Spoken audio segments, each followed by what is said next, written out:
Welcome to the Global Pulse, a short video series where our experts break down a trending topic in international business and why it matters to you.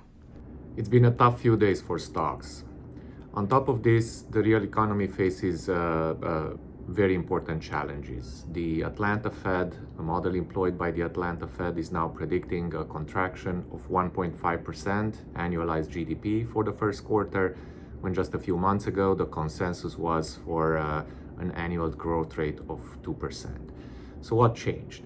There are several factors contributing to this negative economic outlook, such as federal job cuts and therefore reduced consumer spending, or a highly uncertain business environment and reduced investments, hiring freezes by firms. But it seems that the market is also awakening to the real threat posed by tariffs, the ones implemented already and the ones yet to be implemented. So tariffs could have a very significant negative impact on the economy.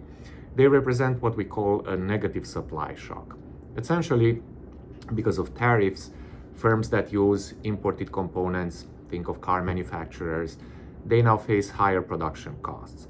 So what will the firms do, or what we expect firms to do? They will probably attempt to pass on these cost increases to their customers, which will result in higher prices, basically higher inflation.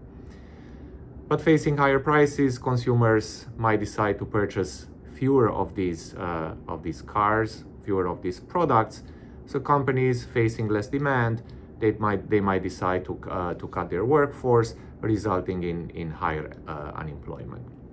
So essentially, the problem is that the U.S. economy is staring at the real possibility of what we call stagflation, an economic situation characterized by high inflation, slow economic growth, or even economic contraction, a recession, and high unemployment. So we might expect the Fed to deal with the situation, but the problem is that stagflation is a very challenging situation to deal with. If the Fed wants to attack the high inflation, like it did a few years ago, they will increase the interest rates. But higher interest rates will slow the economy even more and result in even higher unemployment. So if the economy is not yet in a recession, the Fed might push it outright in a recession. On the other hand, if the Fed is attempting to deal with the high unemployment rate, they will lower the interest rates. Now, lower interest rates will stimulate the economy, unemployment rate might go down, but it might also generate higher inflation. So we have this dilemma, essentially. The Fed is caught in a dilemma. If it addresses inflation, if it lowers inflation, it exacerbates unemployment. If it tries to lower unemployment, it exacerbates inflation. So let's hope that in the near future, things clear up and the news will not be as negative as the market perceives them now, but that remains to be seen.